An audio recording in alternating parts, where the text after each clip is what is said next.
WhatsApp guys, कैसे हैं आप। जैसे कि बचपन में हर किसी के मन में एक सवाल आता है कि बड़ा होकर क्या बनना है। डॉक्टर्स को देखते हैं और डॉक्टर जैसा बनने का मन करता है, टीचर्स को देखते हैं और टीचर्स जैसा बनने का मन करता है, गवर्नमेंट सर्विसमैन को देखते हैं तो उनके जैसा बनने का मन करता है। पर इन सब में कमी खाती है गाइडेंस की। गाइडेंस कहाँ से मिले, कैसे मिले और कौन दे। महाभारत में भी अर्जुन को श्री कृष्ण की गाइडेंस की जरूरत पड़ी। गाइडेंस कहेंगे उनके बिना वो कुछ नहीं कर पाते या फिर कुछ नहीं होता। वैसे ही हमारे समाज में भी, सोसाइटी में भी कुछ ऐसे कोर्स होते हैं जिनके बारे में हमें पता नहीं होता, ना ही उनके बारे में हमें प्रॉपर जानकारी होती है कि वो कैसे होंगे और कैसे करेंगे। एक कोर्स सीए चार्टर्ड अकाउंट, काफ़ी लंबा कोर्स कहा जाता है। जितना मैं जानता हूँ अकाउंटेंट के बारे में मुझे पूरी डिटेल नहीं है, पर उसी के बारे में जानकारी के लिए मैं अपने एक खास दोस्त आए मेरे, उनके आपको बुलाना चाहूँगा। और कैसे निशांत भाई? थैंक यू भाई इतने शॉर्ट नोट पे हमारे चैनल पर आने के लिए। बस थोड़ा सा रिक्वेस्ट करना चाहूँगा तो हमारी ऑडियंस है थोड़ा इन्हें गाइडेंस मिले एज अ सीए पर्सन बच्चों के लिए भी। तो बताओ थोड़ा सा कि सीए के बारे में आपको कैसे जानकारी मिली और क्या करने का मोटिवेशन आपको मिला कि आपने ये करना चाहा, मतलब किस तरह से? स्कूल टाइम में जैसे सभी बच्चों की तरह मैं भी एक नॉर्मल स्टूडेंट ही था। मेरे परिवार में कोई सीए था नहीं, ना ही मेरा कोई फ्रेंड सर्कल थे उसका भी सीए हो। तो जो स्कूल के पुराने स्टूडेंट्स थे, एक गेट टुगेदर किया था स्कूल में प्रिंसिपल घर में, तो उसमें पुराने स्टूडेंट्स को बुलाया गया था। तो उसमें एक विकास गर्ग नाम का एक स्टूडेंट था जो कि सीए उस टाइम पे बन चुका था और एक अच्छी एमएनसी में एक अच्छी पोस्ट पे था। तो जब उन्होंने हमारा एक लेक्चर लिया था अकाउंट्स का, तो तब उन्होंने अपने बारे में इंट्रोडक्शन दिया था। तब मुझे पहली बार सीए के बारे में पता चला था कि सीए क्या होता है। उन्होंने अपना इंट्रोडक्शन दिया, बताया कि किस तरीके से क्लास 12 के एग्जाम्स के बाद में हम सीए फाउंडेशन का जो पेपर होता है उसको हम कर सकते हैं। एक मैं थोड़ा और जाऊँगा, फाउंडेशन मतलब कोई क्या चीज़ है? मतलब फाउंडेशन, सीए फाउंडेशन एक तरीके से देखा है सीए एग्जाम का एक फर्स्ट लेवल होता है, मतलब एंट्रेंस पॉइंट हाँ, कह सकते हैं entrance कि of वहाँ अपना एंटर हो गया हाँ। As a CA. CA exam का एक फर्स्ट लेवल होता है। फर्स्ट लेवल आपको 12th एग्जामिनेशन जब आप दे देते हैं उसके बाद आपको 5 मंथ्स का जो आपको टाइम मिलता है एग्जाम प्रिपरेशन के लिए। उसके बाद 5 मंथ्स के बाद आपका फर्स्ट अटेम्प्ट है। मतलब आफ्टर फाउंडेशन आपको 5 मंथ्स का टाइम नहीं, मिलता है। 12th के बाद 12th के बाद 5 मंथ्स का टाइम मिलता है। 12th के बाद अगर आप सीए फाउंडेशन में रजिस्ट्रेशन कराते हो तो आपको 5 मंथ्स का टाइम मिलता है। उसके अंदर आप प्रिपरेशन करो, प्रिपरेशन करने के बाद अपना फाउंडेशन का फर्स्ट अटेम्प्ट दे सकते हो। बट ये जो 5 मंथ्स का टाइम है ये मिनिमम है, ये तो आपको करना ही पड़ेगा। उसके बाद आप अपना फर्स्ट अटेम्प्ट दोगे। अपना फर्स्ट अटेम्प्ट देने के बाद में अगर आप उसमें क्लियर कर जाते हो, बाय गॉड वैसे इतनी जल्दी होता नहीं। मेरे को खुद 3 अटेम्प्ट लगे तो बट हो गया। अगर आपका ये फर्स्ट अटेम्प्ट में हो जाता है उसके बाद आपको इंटरमीडिएट लेवल पे जाना पड़ता है जो कि सीए एग्जामिनेशन का मिडिल पॉइंट माना जाता है। तो जैसे कि आपको तो काफी टाइम लग गया होगा, 1.5 साल ऐसे 5 महीने का काउंट भी करूँ मैं ऐसे, फिर भी आपको तो बताया 12th के बाद आपने। मेरे को काफ़ी टाइम लग गया, मेरे को इंटरमीडिएट में आने में 1.5 साल लग गया। 12th के बाद 1.5 साल लगने के बाद जब मैं इंटरमीडिएट लेवल पे आया उसके बाद मेरे को लगा भाई हाँ तेरे से बड़ा कोई तुर्रम खा है नहीं। उस तुर्रम खा के चक्कर में मेरे को इंटरमीडिएट में भी 2 अटेम्प्ट लग गए। उन 2 अटेम्प्ट कॉन्फिडेंस ओवर कॉन्फिडेंस हो गया था क्योंकि स्कूल टाइम में ठीक ठाक से एक एवरेज स्टूडेंट से एक टॉपर स्टूडेंट बनने में एक होता है ना थोड़ा ईगो इंक्रीज हो जाता है। तब आप हमारे सामने कौन टेकेगा भाई। तो वो एक ईगो थोड़ा सा बढ़ गया था, उस वजह से मेरे को अटेम्प्ट्स लगे। और देखा जाए तो इस एग्जाम में अटेम्प्ट लगना जरूरी भी है, आपको अपनी औकात का भी पता चलता है। सही बात है, तब तक का हमें पता ही नहीं लगेगा कि हम कहाँ स्टैंड कर रहे हैं, तो हमें अपना भी घमंड होते रहेगा। हमें सिर्फ कॉमर्स स्टूडेंट भी आ सकते हैं फिर और अदर स्ट्रीम के बच्चे भी आ सकते हैं आफ्टर 12th। स्पेशली जो जिनके मन में आता है सीए के बारे में वो स्पेशली होते हैं सीए कॉमर्स बैकग्राउंड के होते हैं। बट ऐसा नहीं है कि साइंस या आर्ट साइड के नहीं चल सकते। साइंस या आर्ट साइड के बच्चे जो होते हैं वो अपनी अपनी स्ट्रीम में अलग अलग तरीके से अपने कोर्स चुनते हैं। बट अगर कोई बच्चा है जिसको इंटरेस्ट है साइंस स्ट्रीम या आर्ट्स स्ट्रीम लेने के बाद भी कि मेरे को सीए करना है, तो उनके लिए भी वे कोई भी आ सकते हैं, हाँ, मतलब? कोई दिक्कत नहीं है, वो सब सीए फाउंडेशन भी कर सकते हैं। बट अगर किसी ने आर्ट साइड या साइंस साइड से ग्रेजुएशन कर दिया है और ग्रेजुएशन करने के बाद वो सोच रहे कि हमें फिर सीए करनी है, हाँ। तो ग्रेजुएशन के बाद एक डायरेक्ट एंट्री रूट होता है सीए। मतलब बिना फाउंडेशन के हाँ। भी एसआर डिग्री लेके अपनी एंट्री कर सकते हैं। हाँ। सीए की। उन्हें फाउंडेशन करने की हाँ। जरूरत नहीं होती, वो सीधा सीए इंटरमीडिएट के लिए रजिस्ट्रेशन करा सकते हैं। ये भी ऑप्शन है क्या? हाँ। नाइस। एंड आफ्टर इंटरमीडिएट जो आपने नाम लिया अभी ये वाला, इसमें क्या क्या होता है मतलब ये? इंटरमीडिएट में 2 लेवल होते हैं, ग्रुप 1 और ग्रुप 2। पहले तो होता था कि ग्रुप 1 में 4 सब्जेक्ट होते थे और ग्रुप 2 में भी 4 सब्जेक्ट होते थे। पर अब क्या हो गया है, थोड़ा सा अपडेट कर दिया है आईसीआई वालों ने और 2 सब्जेक्ट कम कर दिए हैं। अब ग्रुप 1 में 3 सब्जेक्ट हैं और ग्रुप 2 में भी 3 सब्जेक्ट हैं, और तीनों सब्जेक्ट जो अपने अपने ग्रुप वाइज है बहुत ही इंपॉर्टेंट सब्जेक्ट हैं एज अ सीए के लिए। तो आपके पर्सपेक्टिव से अगर देखा जाए तो आपको कौन कौन सब्जेक्ट ऐसे लगते थे कि भाई ये तो करना पड़ेगा, इसके बिना बात नहीं बनेगी?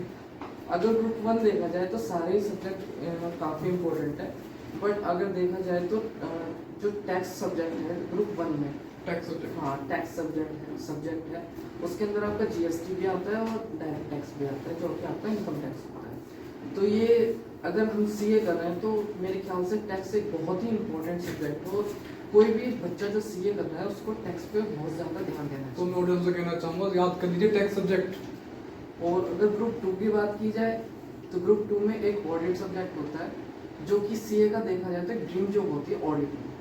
और ऑडिटिंग जॉब जो होती है वो ऑडिटिंग जॉब ऑडिट के बिना कुछ भी नहीं है। हाँ ये सुन करता हूँ। हाँ, सीए का जो मेन काम होता है ऑडिटिंग का होता है। ऑडिटिंग के अंदर अगर वो उसका ऑडिटिंग मजबूत नहीं होगा तो फिर वो सीए सिर्फ नाम का बनेगा, काम का नहीं बनेगा। ये तो आपने बड़ा सही बताया कि और जो उसका काम है उसे तो अच्छा करना ही पड़ेगा उसे। इसके अलावा आपको क्या लगता है, इसके अलावा और मतलब यही बात है, उसके अलावा और भी कुछ चीज़ इसमें इम्पोर्टेंट होती है? हाँ, देखा जाए क्या तो लगता है? हर बच्चे को सबसे पहले तो अपने आप को एक्सप्लोर करना चाहिए। एक्सप्लोर किन चीज़ों में मतलब? किन चीज़ों में उसका इंटरेस्ट किस चीज़ में है, क्या वो बिजनेस करना चाहता है। देखा जाए सीए करने के बाद भी आपके पास इन फ्यूचर जब आप सीए बन जाते हो आपके पास बहुत सारे रास्ते होते हैं। ज़रूरी नहीं है कि आप सिर्फ जॉब करो। आप सीए एक प्रोफेशन है, तो आप सीए करने के बाद भी अपनी ऑफिस खोल सकते हो, एक कंपनी खोल सकते हो, फर्म खोल सकते हो। ज़रूरी नहीं है कि आप किसी में जॉब करो। और अगर आपका इन सब में भी मन नहीं है तो आप अपना एक बिजनेस डाल सकते हो। बिजनेस किस तरह का? सीए तो ऐसा मैंने सुना क्या था किसी का कुछ अपने किसी की आइडिया वगैरह किसी कंपनी का ही संभालते हैं बिजनेस। वो जो सीए है, सीए एक प्रोफेशन ही नहीं है। सीए आपको ये सिखाता है कि आपको अपनी लाइफ में किस तरीके से चीज़ों को हैंडल करना है। सीए चीज़ों को एक तरीके से संभालना सिखाता है, तो आप कंपनी भी संभाल सकते हो और अपना बिजनेस भी संभाल सकते हो।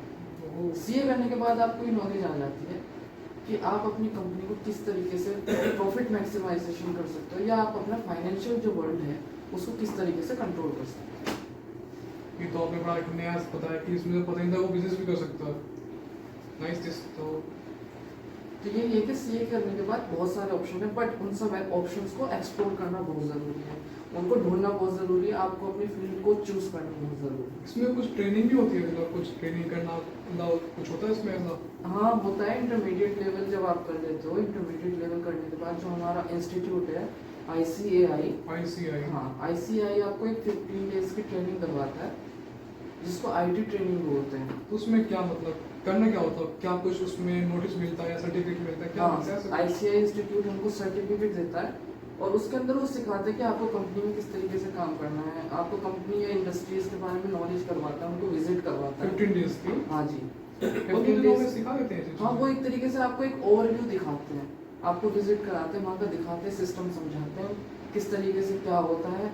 उसके बाद जब आपका इंटरमीडिएट लेवल हो जाता है और फाइनल के एग्जाम से पहले आपको एक आर्टिकलशिप पीरियड से गुजरना होता है। उस आर्टिकलशिप पीरियड में आप किसी सीए के अंडर में रहते हो, उससे सीए का पूरा काम सीखते हो। उस सीए से काम सीखने के बाद जब आपको वो चार्टर्ड अकाउंटेंट जो आपका प्रिंसिपल होगा, हाँ जी, हाँ जी। तो वो आपको एक सर्टिफिकेट देगा कि हाँ मेरे अंडर इसने काम सीखा और एक अच्छी तरीके से सीखा।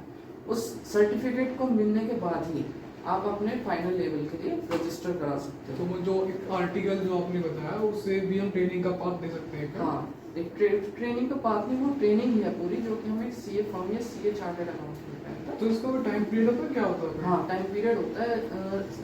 पहले तो क्या होता था कि 3 साल की आर्टिकलशिप पीरियड होता है, 3 साल की। जो कि पूरे प्रिपरेशन, पूरे चार्टर्ड अकाउंटेंट्स की पूरी एक प्रिपरेशन पीरियड में सबसे लंबा पीरियड होता है। सबसे लंबा पीरियड 3 साल। 3 लाइफ साल, के 3 साल देना किसी के अंडर काम करना। हाँ, बट वो एक देखा जाए तो बहुत खूबसूरत पीरियड भी होता है, क्योंकि उसमें आदमी अपनी जो प्रोफेशन वो आगे करने वाला है उसके बारे में सीखता है। तो जो पेड़ होता है, पेड़ पेड भी होता है, पर देखा जाए तो वो इतना पेड भी नहीं होता, बस ये है कि आपका खर्चा पानी सही बात है, कुछ जो कुछ तो मिले कि 3 साल भाई किसी की चुपचाप काम करना, वो भी एक, जहाँ तक मैं जानता हूँ जो एक लोअर मिडिल क्लास बंदा होता है उसके लिए तो जहाँ पैसे मिले वो मिलते बट एक स्ट्रगलिंग चार्टर्ड अकाउंटेंट जो कि परस्यूइंग चार्टर्ड अकाउंटेंट है, उसके लिए जो भी मिलता है वो एक ड्रीम जॉब के लिए बहुत होता है। तो मोटिवेशन कहाँ से होता है कि जैसा मैं आपसे बात करते था कि तो काफ़ी लंबा टाइम हो गया, लगभग आपका 1.5 साल 2 साल में बात काउंट करते स्टार्टिंग में, फिर ग्रुप बी प्लस आपकी article training and after the final, उस लंबा टाइम मोटिवेशन तो चाहिए होगा भाई। कहाँ से मिलता है? मोटिवेशन तो ऐसा है कि कभी आपका हाई भी होता है, जब आप स्टार्टिंग में होता है आपका मोटिवेशन बहुत हाई होता है, आपको लगता है कि आप सब कुछ कर सकते हो बिल्कुल। बट जैसे जैसे धीरे धीरे टाइम पास होता है, आपके 1-2 अटेम्प्ट लगते हैं, आपका मोरल थोड़ा सा डाउन हो जाता है, थोड़ा क्या देखा जाए तो बहुत डाउन हो जाता है। तो साथ में जिसने हमने 12th करी वो बंदे कहीं और हम आगे निकल जाते हैं और हम अभी भी वहीं उसी बेस पे खेल रहे होते हैं। हम उसी बेस पे खेल रहे वहाँ से कैसे निकलना? हैं। उस टाइम पीरियड में आपका फैमिली जो सपोर्ट करती है, वो फैमिली सपोर्ट बहुत मायने रखता है, क्योंकि सारा खेल आप जो खेल रहे हो इस चीज़ का वो फैमिली पे डिपेंड करता है। आपकी फैमिली आपको किस तरीके से ट्रीट कर रही है, आप पास हो रहे तो भी वो खुश हो रही है, आप फेल हो रहे तो आपको हिम्मत देगी। तो देखा जाए तो फैमिली का रोल बहुत इम्पोर्टेंट है, आपके लिए फैमिली का सपोर्ट होना बहुत ज़रूरी है अगर आप सीए में हो। तो सब ना कहते हैं तो मोटिवेशन तो कहीं ना कहीं तुम्हें खुद को ही ढूंढना पड़ता है। खुद को ही ढूंढना पड़ता है। नाइस, ओके, थैंक यू शांत जी, आपने काफ़ी कुछ अच्छा बताया इसके बारे में।